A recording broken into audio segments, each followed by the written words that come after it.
Perfect. All right. Well, hi. Welcome to session number 6. How are you feeling? I'm good. How are you doing? Good. Yeah. Things have been hectic, but I'm sure you've heard me talk about that enough. Yeah. Yeah. You want to kick this off? Yeah, sure. So yeah, we had decided not to do the system design interview today, but a bunch of stuff has kind of been happening, so there's a lot of stuff to talk about anyway. Um, did you want to recap first? Do you want to, because your questions are for last session, or like, you So want to do I that first, or I think we should cover what you've got, and then okay? yeah, if there's time and there might be, then I can ask some of these things. But I want to make sure we cover what's most important to you. All right, cool. Um, yeah. So I don't know if it's like a shared thing, but my manager made a comment the other day that was like, your middle name is Refactor or something and I don't know if that's a good or a bad thing. Like I think that like my goal is to slowly improve the code base over time. Uh, I don't want to be like because there's like a person on the team, Hmm. like a canonical, character on the team, like an archetype of somebody that like only wants to focus on cleanup stuff.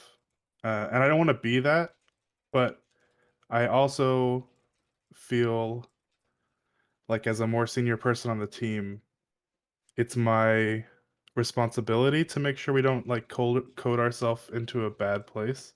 So I try to clean up and refactor like as I'm working on features, Hmm. which may extend the timeline for the feature development, but I feel like is a compromise. So I don't know if it's like should those be like separate tasks or is it okay that I'm kind of like doing like mixing that in? I haven't gotten any negative feedback other than like that comment. Yeah, well, so I didn't know the context of the comment, and you just said now I haven't gotten any negative feedback except for that comment. Was it said negatively? I don't know if it's negative. I couldn't really tell if it was negative or not. Like, am I developing a reputation for releasing slower because I'm cleaning stuff up, or is it like, I'm like the street sweeper that makes sure that we don't get into a, too dirty of a spot? Yeah, so I think there are a few things. Let me write some of this down. Instilling proper principles. So I wrote this first that it's all a balance. If you were to only ever refactor code, you'll produce nothing and the company will slowly die out, right? And if you never Yeah. refactor code, you'll end up with a ton of tech debt later down the line. And then people will make such slow progress that you'll wish you'd refactored in the past. So I definitely think there's a balance. For other people to be noticing, probably means that you're skewing more toward refactoring than you should be. Because even if your manager didn't mean it negatively, it's it was something that they felt the need to comment on. So uh, there are a couple parts of this. One is, as you mentioned, there is still stuff that needs to be refactored. So at some point, the code base should be in a workable state, and you've got to figure out what that balance is between speed of developing and code quality. And it makes me wonder how much is happening at code review time. Like, you have a culture of code reviews you've mentioned. How, is this stuff getting caught then? Yeah, we usually will like in code reviews, we don't push back fully. So like if there are issues, we try not to nitpick too much, but generally it's like we do small PRs. We're trying to skew towards small PRs. So it'll be like, "Oh, can you fix this in the next like you should maybe do this way. Can you fix this in the next one?" And so like that'll happen a lot. But then like there's been a couple of features I've worked on recently where it's like the what I need is like in another view, and I can refactor that code to be shared between the two, and so I'll do that. Um, and so I end up changing more than like the features code, um, and kind of like I've been thinking about. We have a lot of forms and stuff, so I'm trying to kind of standardize how we're building like form components. Yeah. And involved in that is kind of like when I decide a new way of doing things, I kind of have to like update the old way. So um, there's the views that are similar to other views, and they're fetching in different ways, and it's kind of like we've created our debt, and now like I feel responsible for taking care of it, and so I'll try to Mhm. fold that into feature work, if I can. So, yeah, I think part of it is code review time. But what you said is like, hey, I'll fix this in a follow up PR almost makes it sound like it's I don't know. I guess there are two classes of tech debt. One that's identified during a code review, but that has nothing to do with what they're actually doing. And then the other is something that they are causing with that code review. So the times you ask other people to fix it, is it times when they're causing something? Um, Usually I'm paired with a junior developer, and Hmm. so that will sometimes be the case where it's, they build everything in one component instead of breaking it into smaller ones with folders and stuff like that. And it'll be like, I'm not going to block this release because it's working, and you want to get it into main. Yeah. But uh, I think that rebases will be really complicated if we don't structure things into smaller pieces. So on the next one, can you like break things up? Um, and sometimes I do that work where I break things up. But I have been bringing it up in code reviews to kind of like teach them. Okay. I think that's good. And then you said though that sometimes you take that work on. Is that expected? I feel like if there's a developer who has encountered something that needs to be fixed, that there should be that culture of you fix things when you see that they're broken. Yeah.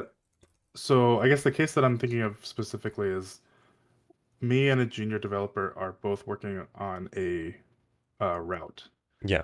and the route has a bunch of uh, features in parallel, but the page organization, like the route organization, hasn't really been established yet. Hmm. So they were working on it before me. They kind of like put everything into one big file, and then I got onto a feature, and I was like, I can't, I can't put all everything into this big file. Like, I'm gonna start breaking things out, but then they keep working, the way that they've been working before I get to a code review. Yeah. And so now we're in a place where the rebase is really complicated.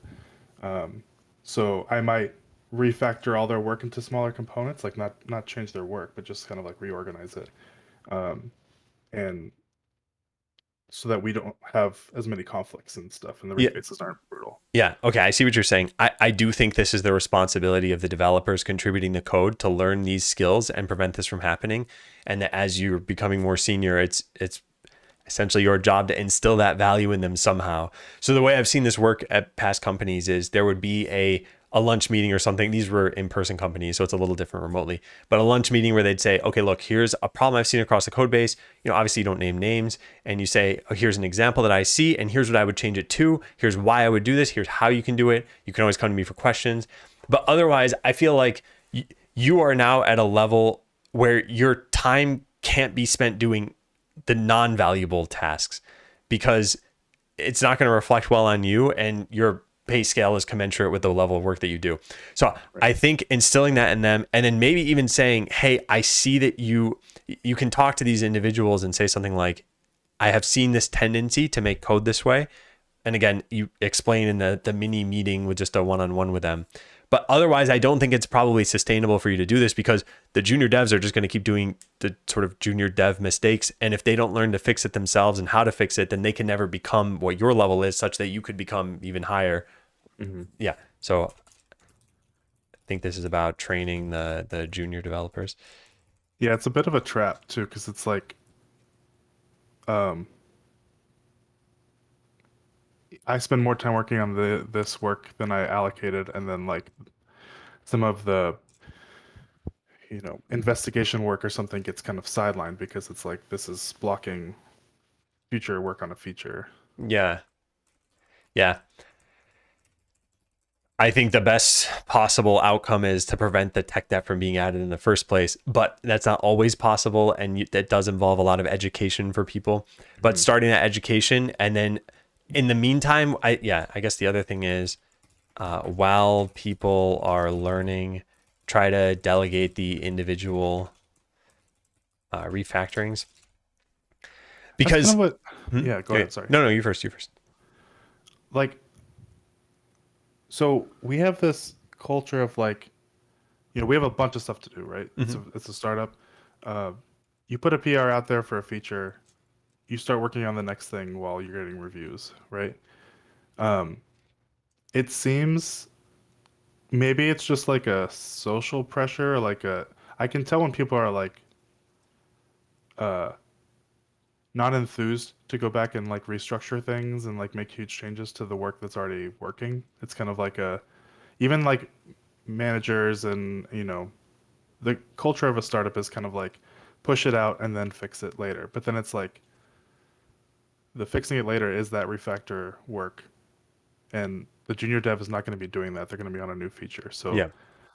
um, I don't know how to like instill that. Like it's just like you just don't push the PR out. You have to just be more strict on that. I think there are a couple of ways you could go about this. One is getting sign off from people higher up. So toward the end of my time at Google, there we had bug priorities. People were filing them generally with the correct priority. So P0 meant you had to do it. P4 meant no one's ever going to touch this. And there were a lot that were marked P0 that had been around for like 2-3 years. And someone higher up, like 4 hops away from me, said, "That's it. That's not going to happen anymore. We are going to get all the P0s off of our list in the next, like, I don't know, month or 2 months." It was a scramble. Everybody had to do it.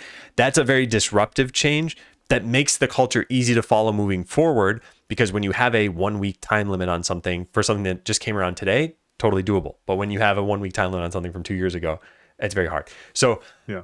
I think that's part of it. You could approach it from a top down perspective of, hey, we have a problem here. The reason I'm refactoring is because of these reasons, and I need other people to be on board. And I see our code quality declining. And then when we build on these things, it makes everybody's work harder.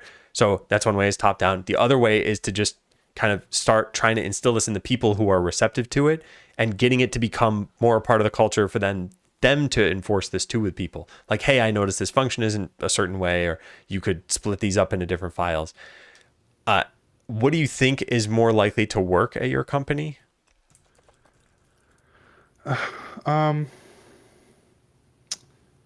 I think if I enforce it at the code review level, um, that's kind of more. I think it would be like less problematic, I guess. Like, Hmm. um, because like if I'm scoping work and I'm scoping work for myself and the junior developer on a Yeah. feature or something or a route, um, I've gotten feedback from my manager that like I could either strictly define things how I Yeah. want them to be built, or I could let them figure it out and kind of like correct them in code reviews if it needs to be corrected. Um, I don't know. One, I don't know which way is better for their development, and two, which way is like uh, less annoying, like optics wise, I guess, like for the end developer. Yeah. So I have some thoughts on this. I think that it probably is bad to hear if you submit a code review, hey, the design of this was bad. And what this is pointing to in my mind is the need for a design review. Probably these junior developers need to start writing some small amount of, here's what my plan is, before they do it, because a plan is easier to correct than the final product. And then, like you said, you run in this case where, okay, I'll fix this next time never happens, it never gets fixed. Someone needs to tackle that. You're the only person who has the view of all of this or even the care to do it, so it falls on your shoulders. So I think this is probably a time when I would start to say, like, hey, I would like to see a design. And it doesn't need to be a super formal process, although that's how most companies end up starting out, is there's no design. People push things out, they break things. And then at the other end of the spectrum is these giant companies that say, like, we want a 5-page design for even a medium-sized feature that you're going to add. And then, by the way, the designs are also something that end up needing to be maintained. So I would probably say, at least for the junior devs you see doing this, or possibly across the team, like, hey, I think we've gotten into a state where, again, you sort of explain why this is happening. It's not just out of the blue. It's not like I'm just trying to do these things to do them. I didn't just read about this in Hacker News and try to apply it here. And then, yeah, I think seeing your design would be good, and it doesn't need to take a super long time. The problem is that then someone needs to review those documents, the design documents. And at that point, just like with a code review, you would become a bottleneck. But at that point, they haven't done any work yet. So it's not even easy to incorporate anything. So as long as you're okay with that, I think moving toward a culture of, I will give you more freedom, which I think is helpful for the developer, and then come back with that freedom and show me what you've done. And then you get more freedom again to, improve things and actually implement what you're doing. So yeah. Maybe give more vague tickets and stuff like that, but ask for them to flesh it out. Yeah. Ask like, hey, what would you do with this? And even what I think is tough, one, any cultural change is tough. So if you say, hey, we didn't have design documents, now we're going to have design documents, that can be already hard for people. So I think making it as digestible as possible is good. And the two things I would probably say are, one, it doesn't need to be long. And two, it doesn't need to answer every question. It could also pose some questions that then we can talk about. And if people know both of those things, then they won't think this needs to be perfect right off the bat. It needs to be some super long document. So I think that can help. Okay. They don't need to be long, and they don't need to answer every question. They can ask them. Does that sound good, or does that sound like something that you're thinking, oh, this will never go down? I think I have to be careful on how I frame it, because we are getting pressure to release faster. And it's kind of like the antithesis of that is like introducing a design doc culture. So I think if I frame it as like, I want you to flesh out a ticket, like I'll give you ticket stubs and I want you to flesh it out and then I'll look at it before you start working. That's an easier to digest change than even make a one-page document or something like. Yeah. If it's just in the present or the context of a ticket, because then it's like, and then the tickets, you can pass the ticket off, that kind of stuff. Yep. Okay, so he has to be careful. Yeah. And I think this is one of those cases where if it were me in your shoes, I would probably talk to my manager and say, hey, I've thought of, we need some even small portion of design. It can happen within the context of a ticket. What do you think about this? Because something else struck me as I was writing some of this down, which is, I think there's tech debt where it's like, hey, this is named incorrectly, or we have some duplicated code. And then I think there's tech debt where it's like, if we don't fix this, we will hit a problem. Like we can't, there will be a memory leak or something like that, where it's like, this will be much more harmful. Do you feel like you're calibrated correctly there on which kind is which, and you're pushing back on the more insidious kind? Yeah, I don't think we have a lot of examples of like maybe occasionally we'll have a situation where it's like this is creating a serious problem. It's more like we're migrating from V1 to V2. Yeah. Like from the whole duration of my career here has been, we're migrating routes and stuff like that. And everyone hates working in V1, and so it's kind of like we've tried to keep V2 as like,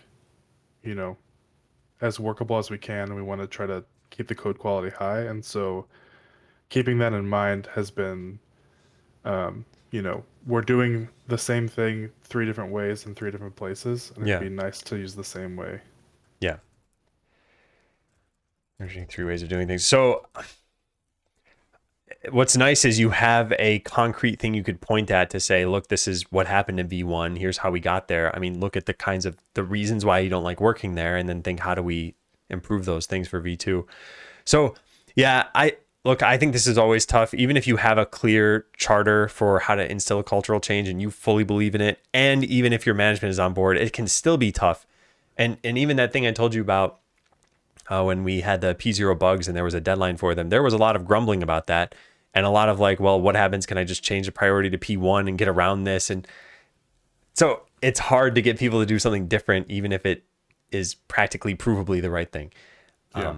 Yeah, so I'd say at the very least, gain some allies, talk to your manager, see if they're on board with this, and then yeah, design could help because otherwise, just extrapolate further to even 6 months from now, you're even closer to launching this thing, and junior devs are still just packing everything into one file, and you really are the cleanup bot, and now your manager's like, oh, your first name is also refactor, you only have your last name Yeah. anymore. Yeah, so yeah, I would say something needs to be done here. Yeah, see if you can.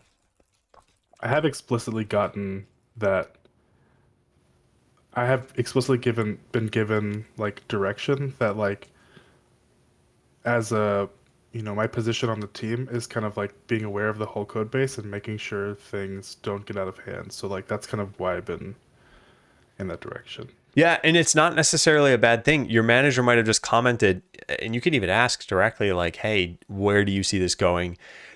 The way I almost kind of look at these things is like, you don't need to tell your manager you're getting a mentoring session or something like that. You can phrase all of this stuff as, "Hey, I was thinking about it this way." But I do see this as like, yeah, you filter this through a lens that works for you, and you talk to your manager and find out what's right. But in the end, like I said, I just don't see this being sustainable as you've got to clean up after junior developers.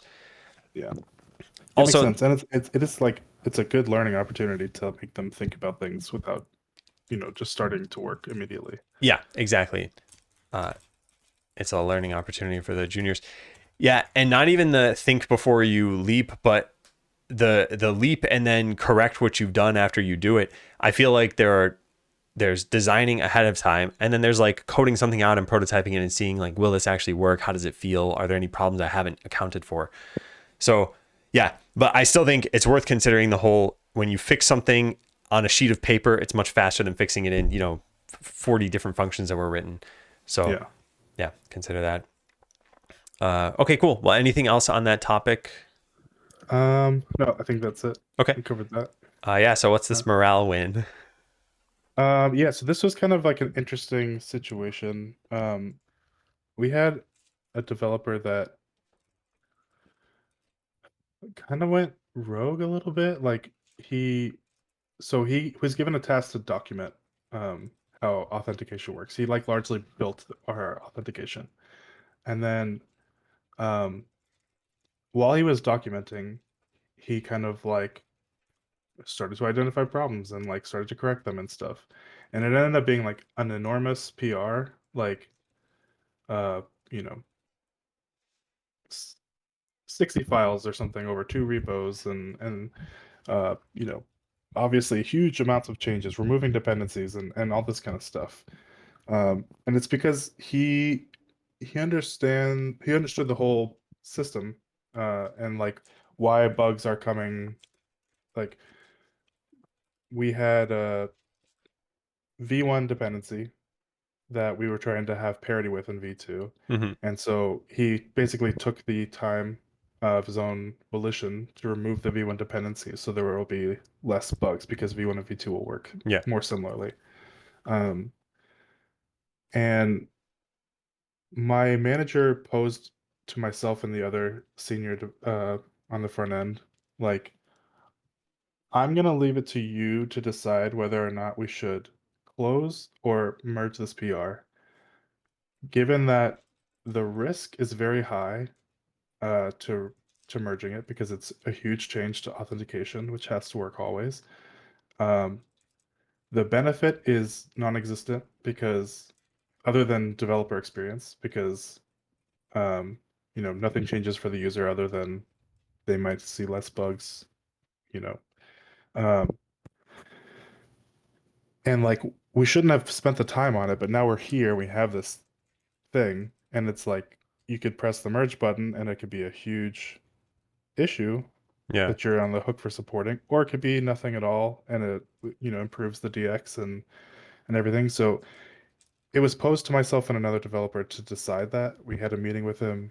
Um, he definitely like my manager was definitely leaning towards canceling it Mm-hmm. because he was just like, "There's no benefit. I don't know. Like we're in this position now, and there's no benefit for merging it, except for there's only risk." Um, and so we had a meeting with that developer, kind of went through the changes, and we decided to kind of back him up on it. And it was because the the change that he was making would objectively make things less buggy Yeah. um, over time, which is a better experience. And the work was done, and so we just needed to be sure that we needed to have you know the testing, the user testing, to back up that we felt comfortable releasing it. And so what we did was we organized like uh, a team wide meeting where we all like smoke tested it at the same time for like an hour and a half or something, until we were all very confident that issues, within a margin of error, that issues wouldn't come up. And then we merged it, and then um, no issues came up so far. Knock on wood. But it's been a couple weeks now, and things are simpler.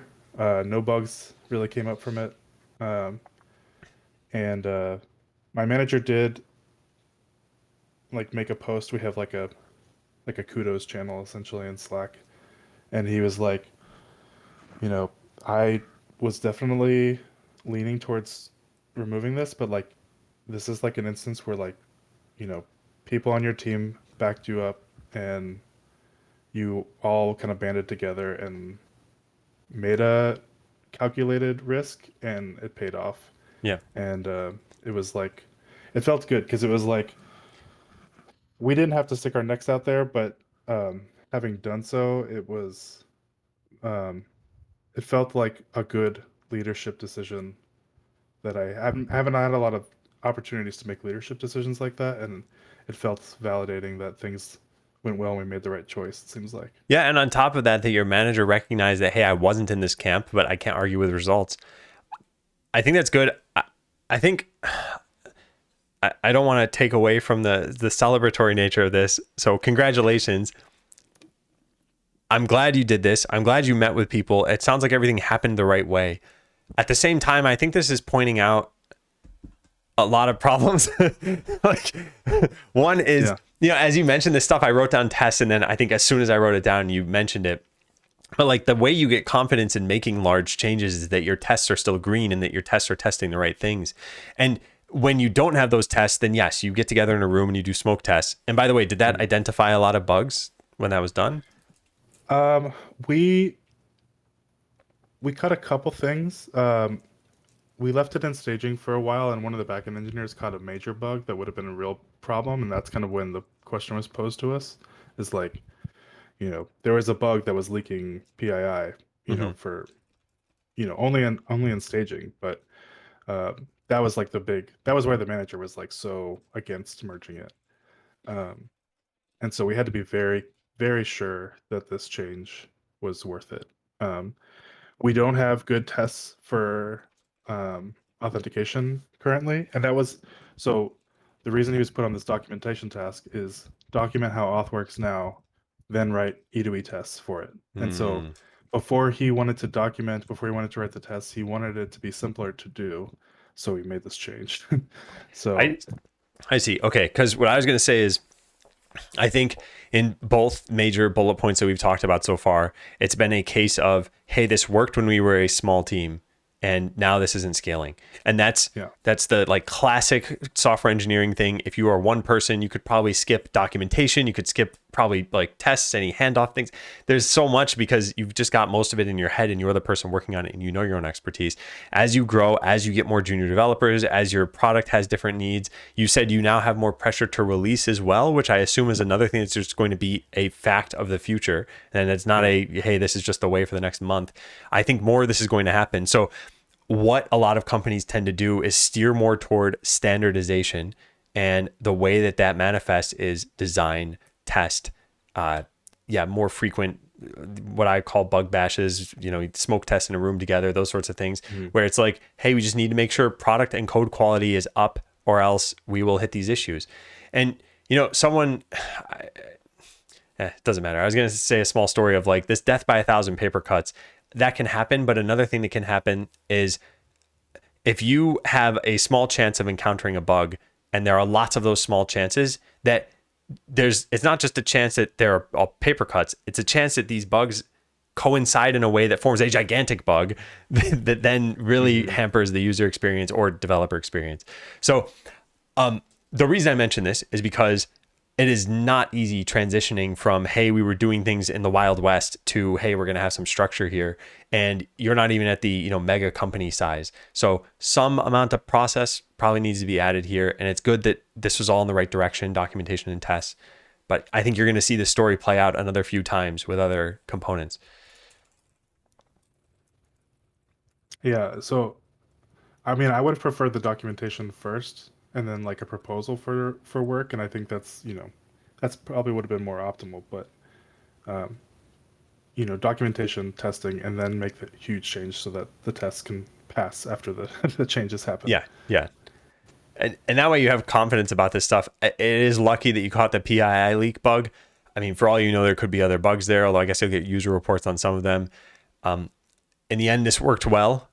And it's a question of like, do the ends justify the means? And I think the means are being worked on. So this is another one of those cultural things I'd say watch out for while you're here, because you're probably going to be one of the people who's going to need to say, hey, we can't make these big changes without tests. And we need to make big changes because the code quality isn't good.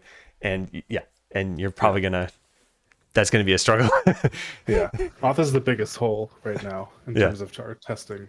And it's just because it's been tacked on. We used to use the vendor for it, and now we kind of abstracted the vendor into an abstraction basically, and now we don't have tests for it because we used to rely on the vendor's test. Yeah. So you're saying in general, though, there are tests for other parts of the code base, and okay, yeah. Yeah, and Yeah. it's been like an initiative for like maybe the last 6 months to like when you release something, you have tests with it. When reasonable. Like usually it's interaction tests more than like unit tests or anything, but we use Storybook, so it's not that much to make something to test it. Yeah. Yeah. Yeah. Yeah. I guess for front end, it's also different. Yeah. Yeah. Okay. That's good. Like I said, I didn't want to take away from I think it's good. I'm glad you had a good outcome for this. And yet I think this should be on your radar as, hey, this might happen more, and here's why it would happen. And by the way, if I were there making a case to anybody, I would say, look, here are the things that we noticed. There was the auth component. It wasn't written with tests initially. And yes, sure, we're getting toward them now, but look at what happened as a result of this, and look at what we had to do, get a bunch of people together to hammer on this product to see if it's going to work. And those are things that could potentially be avoided in the future. So yeah, there are, I think, going to be some changes going on there. Do you feel comfortable with that? Do you feel like you're the only person holding up this torch in the darkness? Are other people on board? We have conflicting pressures. I think we have the pressure to release very fast, and Yeah. also the pressure to there's at least lip service paid to we need tests. Yeah. What ideally, I think, for sales and managers and stuff like that, it would be no tests, faster features, and no bugs. But it's kind of like you have to have the engineering team push back a little bit to eke out time for tests so that bugs don't come up. Yeah. Yeah. What you described of there's this pressure between developing fast and developing well. I think that pressure will always exist once you have a product out there, and now there are multiple departments involved, because each department has its own pressures that then it applies on other departments. So yeah, I think that balance is tough. And I think this is where having people on board, and like if a management is saying something like, we need features now, we need them fast, they are probably not going to be giving the message. It will just be lip service of, yes, let's write tests. But if they are saying, look, take the time to do this stuff, we need to keep quality up, that is a very different message. So this is where I feel like the upper levels of development need to be united in what that messaging is. Do you feel it from your manager that there is a like, hey, I do appreciate quality? I think my manager is trying to balance it. I think he's getting pressure to deliver faster. He's planning the roadmap for next quarter right now. So I think, like specifically, he's getting pressure to release faster, and he's trying to balance it with. He was a former engineer, so he understands that like we're going to keep. We're going to be introducing bigger and bigger problems if we don't have tests. Yeah. So he has kind of given us both uh, inputs Hmm. at different times and is trying to kind of work on the balance himself, but it's kind of like each of us is trying to balance it for ourselves as well. There's not like a clear direction Yeah. for Yeah. which is a higher priority. That's roughly what I would expect. And those priorities probably change from time to time too. Like, hey, we need this in a week, but then you have some time to write some tests. And I've seen different things, and really software development as a whole has changed. I feel like almost everything has moved more agile than it used to be. We used to have these long iteration cycles, and that's back when you had box products. And then there was a shift in the industry. And I think part of that shift is there's still some amount of time dedicated toward features, and then there's some amount of time dedicated toward quality. And the quality isn't even just dev quality. It's also like, well, hey, users are complaining about this edge case or something. Mhm. So as long as there's some time being devoted to quality and it's not just you who's championing all of this, then I think you're probably in a good state. Yeah, yeah. We just had a sprint recently where some developers were able to do um, the light duty is what we call it, but it's basically like little taking care of the paper cuts and fixing things that have kind of bothered users and developers for a while. So it's definitely a percentage of the overall work. Yeah. Yeah. Okay, that's good. That's good. And do you see junior developers accepting that initiative from 6 months ago well? Are they pushing back on writing tests? Um, I think they write tests, but it's kind of like to have the tests be written, not like actually to catch issues. Um, they're not like as thorough about the tests as the more senior developers are. Uh, where like if I'm writing a you know some kind of transform function, I'm gonna write um, a just test where I'm putting all the different inputs in, I'm putting bad inputs in, that kind of stuff, and I want to see the results. Whereas like they Yeah, might only test the happy path to like check the box. I see. Do you give them feedback in the code review about that? Uh, it's something I can improve on. I think it's kind of like the tests are the least paid attention to part of um, you know, code reviews. But it's something it's kind of hard because like our tests, because we use Storybook, like every additional test increases the time of CI by like a non-insignificant margin. Um, so we have to balance it a little bit. Um, and yeah, I just there's probably a lot of stuff that is like untested behavior where bugs still happen. Um, and I probably need to advocate more for more thorough and testing more non-happy path routes. So I don't want to make this a priority when it isn't one. If you're not getting, P0 bugs in an area, there's I mean, if we're working on front end, then there's probably not a big need to Yes. continue testing. But that culture of testing is what I was thinking more about, which is not like, okay, we don't need to go add tests for these things necessarily, but maybe there's a way outside of Storybook, maybe some unit tests, maybe testing a more critical error path or identifying at least where these should be. Because I think what happens is it's what you mentioned earlier about lip service. If somebody says, hey, tests are important, and then at no point, if you look around, that you see proof or evidence that tests are important, then you just will conclude, okay, they aren't important. And then it Yeah. becomes a boy who cried wolf situation of, okay, well, now they're still saying they're important, or, oh, we need a renewed testing initiative. And it's like, well, it didn't matter the last time. Is it going to matter this time? And at some point, then people start becoming sort of deaf to all of what needs to be done. So, Yeah. yeah, I think all I would say here is it sounds like the junior engineers are junior. That's me not putting it bluntly. So to sort of give a euphemism there, that they are junior, and I think as long as they're made aware of what are good software practices and seem like they're growing, then great. Because I don't think there's been a major problem. It sounds like for this, you have some tests, there's something, building on those shouldn't be too bad. There's considerations around them. So yeah. Yeah. Yeah, I would just keep junior engineers in the loop about good software engineering practices. Yep. It's one thing that's hard is like there's nothing like you don't get any there's no points for writing tests. Like it's not visible to anybody. Sales doesn't care. You know, you can't demo it. It's it's kind of like invisible work. So it's like a you have to eat your vegetables uh type of thing you have to instill. Yeah.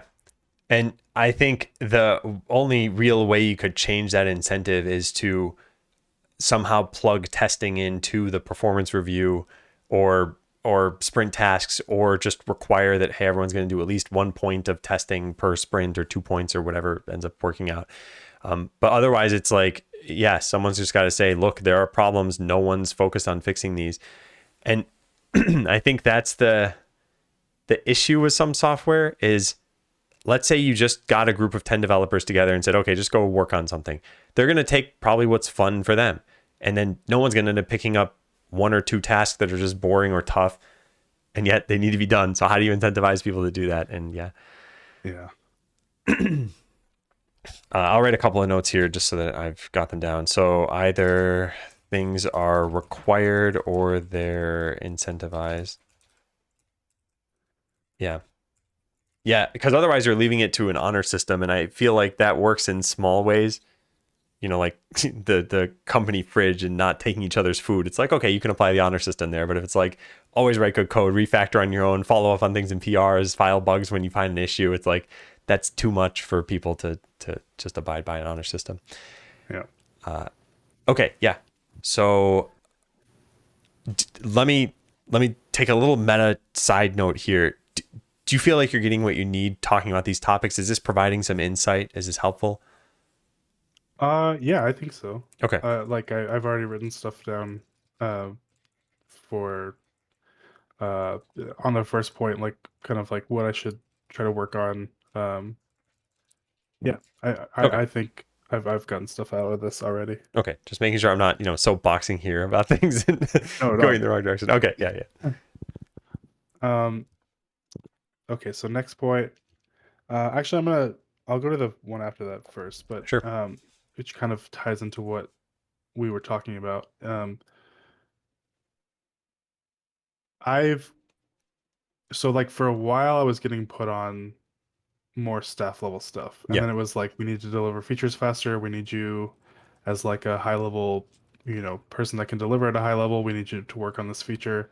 Um, and so more of my time has been taken up by that.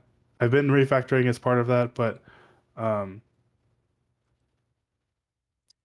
it feels like the pressures for the company to release faster are going in that direction. So like Wait, the wait. Sorry, before you continue, you said you were being put on more staff level stuff. Does that mean feature development? so what I've talked about with my manager is that staff level would kind of like help help with big problems, but also like figure things out for the future and like, do experiments and stuff like that for building work for the rest of the team. Uh, that's kind of how we've been talking about the role. Yeah, And for a while I was doing that. And I think I'm still like that person if that came up. But right now it's just kind of like we need features. So everybody's doing features, you know, because we're kind of in a competitive situation with another company. yeah, So, um,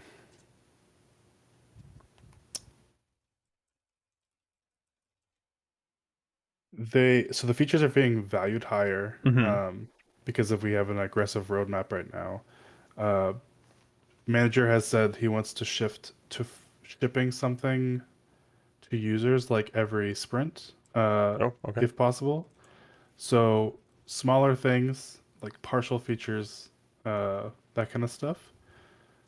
Um, it's hard with some of the things we do because it's like if you're doing a whole route, there's like 15 features on a route. Uh, Yeah, that's a big. You can't piecemeal do a route. Um, least with how we're set up. So yeah, it feels like it's been tabled a bit. Like I did get added to a project that's going to be an important one. Just as like, I'm going to be the front end person for it. I don't know how much of the planning I'm going to be doing.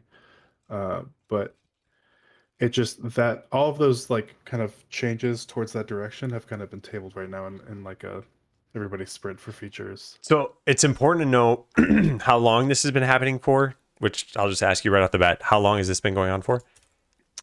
Uh, I feel like the basically my manager has been planning the next quarter and the roadmap, like a restructuring of the roadmap for like a month. Um, and that's kind of been the what we've gotten from him is kind of that uh, direction.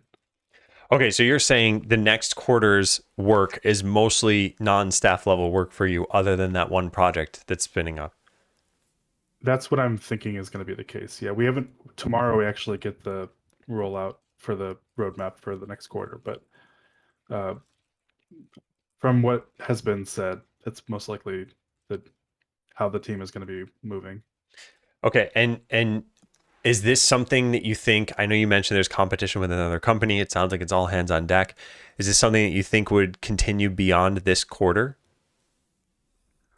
Yeah, it's very possible. I think we're kind of like I think we're angling in the next year or two to do like a series B, and then we want to get into like a very robust place um as far as our offering. So it's kind of like, everybody work as hard as you can.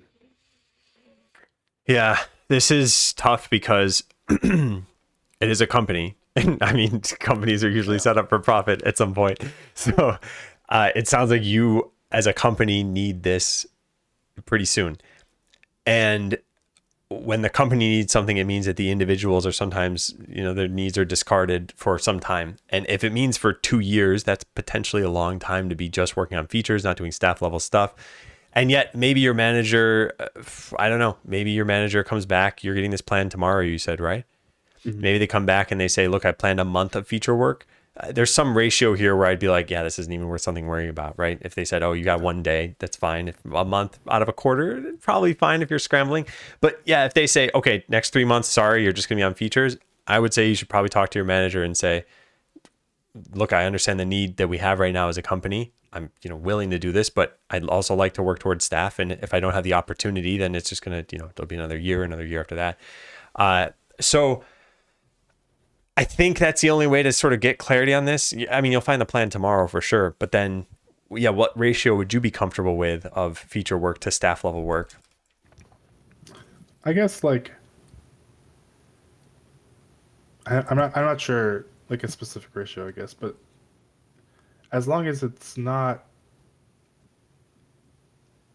like a regression in Yeah. terms of like what I've the position I've worked myself into, like when there is a new feature that comes out, like I would like to be part of the planning phase, like those established meetings that we had discussed last time, where like as long as those don't go away because we're in a rush and we want to save the hour or Hmm. whatever, like it's it's useful for that. If everybody's working on features, that's fine. It's just like if that work needs to be done, I would like to do it. Yeah, I see. Well, currently you have no indication that someone else is taking on work that you feel you should be getting, right? Right. Excuse me. Sorry. Yeah, I don't necessarily think there's a problem right now. Sorry, Abby just jumped on my desk. I don't necessarily think there's a problem right now, but I do think that this is something to keep an eye on because it can very quickly become that this happens for 2 quarters or 3 quarters, or yeah, your manager says, oh, someone else is taking on this work that you should have taken on. And what I don't think should happen is I don't think you should have to do all the feature work and then find the time to do experimentation, to do, come up with problems for other people. So yeah, definitely talk to your manager about this. It doesn't sound like there's a problem yet. Yes. Like it's been a short-term problem, but not like a short-term change that hasn't been a problem. Yeah. Yeah, and like I said, it could stay this way for a quarter. And if your manager's like, okay, cool, now we've hired more people. By the way, this could also point to, yeah, we need more people on board, or Yeah, any number of other things. So we have started hiring for my team. Yeah. you have, okay, yeah, yeah, hiring has started. Yeah, that's another one of these things where I feel like, okay, maybe after hiring and these people get onboarded, and that might happen in a month and a half. But if your manager is, I don't know how to say this, not hesitant exactly, but I guess if they need some convincing, I might say something like, look, we just hired, two people. Let's go get Alice and Bob onto this project. I'm going to try to start offloading some of these things so that I can carve out the time. If your manager says, yeah, that sounds great. So the work's still being done and we don't have a charter for the new people yet. So I think that could work out too. Maybe position some of the new hires for your charter if it's not staff level stuff that you're assigned. Yeah, and then if after a quarter, I don't know, if things seem like they're going poorly. By the way, if at any point you saw, oh, someone else is getting this work that was assigned to me, that's a red flag. I would say that's that's something I would Sure. definitely talk to the manager and be like, hey, why is this happening? Is something not what you'd expect? But yeah, it sounds like you are being pulled in a million directions right now. By the way, how are you feeling in general about that? I mean, if let's say you were working on staff level stuff, are you stressed? Are you handling it well? Uh, I think it's interesting. Like I've done a couple of kind of like experiments, and they've produced work, and it's it's been really like that is what I want to do. Like that is what I see my career developing into is kind of like I I have a good I think I'm strong in that ability to kind of prototype and prepare work for other people. So I think that would be a good fit for me. And when I've had the opportunity, it's been good. Okay, that's really good to hear because um, I think there are sometimes cases where someone wants to get to the next level, but what the next level entails is not actually good for that person. And Yeah. I think we've talked about the Peter principle before, right? Like you rise to the level of mediocrity that you end up sitting at. And it's so tough to say I want to be one level below this because it's too late at that point. It's like, well, I can't get demoted at most companies. So Yeah. for you to like the work, I think is really good. And I think this is also the only real benefit of when companies want you to do the job before having it. It's really so that they don't pay you for that new job yet, but it does give you a chance to say, I don't like this. I don't want to do this. I'm going to get out of this. So glad that you like it. I think as much as possible, try to find a way to get this into the quarter of I still want to do an experiment or two or three. I don't know how many you can do and still get the charter done somehow. And like I said, I Yeah. think delegating it is probably the most reasonable path there. And I guess as part of that, as the next point is, we did have a mid-level engineer on my team get promoted to what was called an engineering lead, Yeah. um, which um, wasn't fleshed out when it was announced Hmm. in terms of responsibilities. But the idea, it's more of a managerial track promotion. So he's not going to be in code as much, and so one, I lost the resources of that engineer who was strong on the team, Mm. um, and so I've picked up some of that work. But also,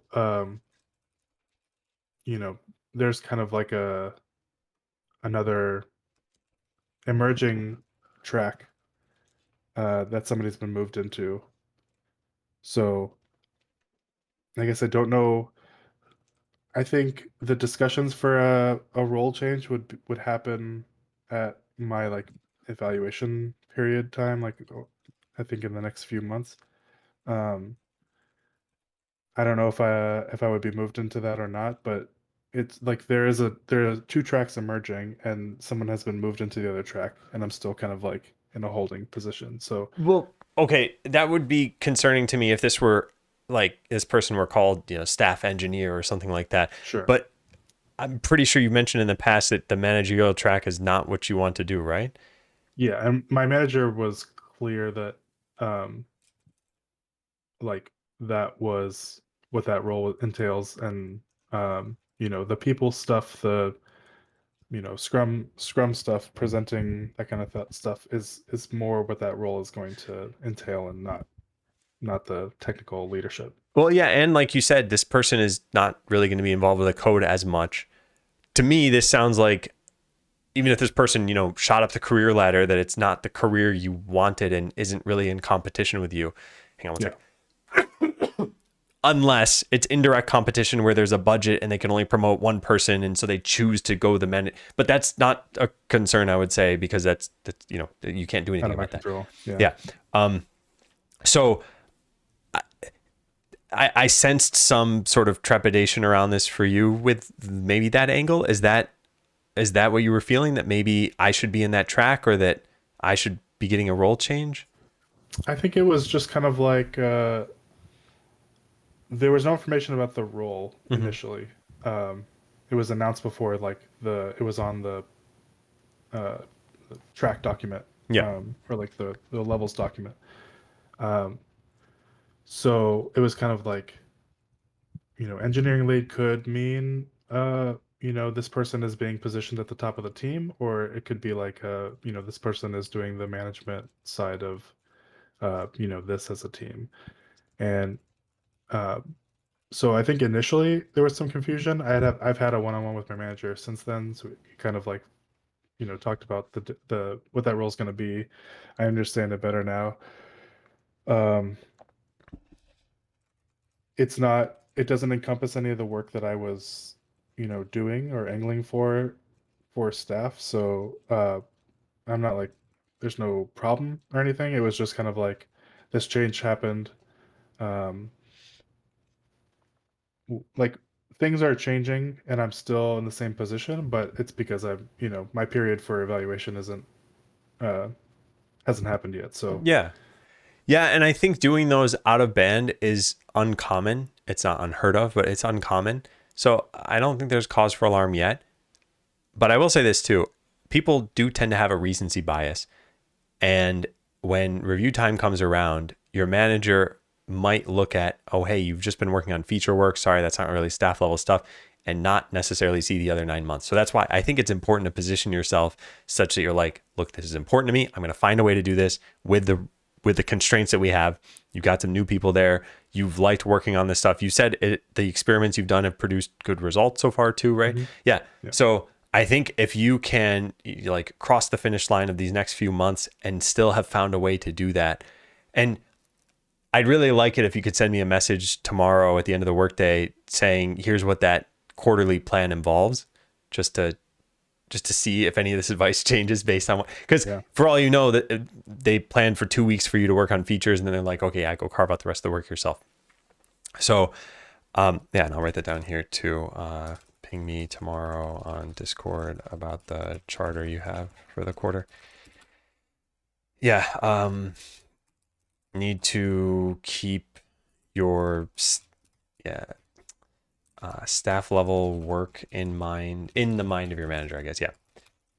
For these next few months, since That's they a good may point. affect the review. Yeah. And I only have the signals that you give me, so it's hard for me to say like, oh, and here's what your manager sounded like when they talked about this, or here's where they're. So it's tough for me to say anything more than just, I think your manager has been supportive of you in the past. They're aware of your desire to get to staff level. They can probably read all of what you've been talking about in conjunction with your work to know that this is a clear signal. So now whether or not there's an opportunity is a big question I don't have the answer to. And that's where I think it'll become a little bit clearer through this charter. And you might need to carve out that staff level work for yourself. Yeah. Yeah. Yeah, it makes sense. Okay. Let me scroll through my questions really fast. Oh yeah, the one thing I wanted to ask about, because I know this was no, not that one. The hours thing. Yeah, that one. Yeah. You'd mentioned the work hours issue last time. What was settled for that? Yeah, so I had talked to my wife about um trying to work more of the end of the day, just as a show of, a good effort, being present more often. Yeah. I kind of compromised a little bit, so I kind of like met him in the middle, as far as like when I usually rap.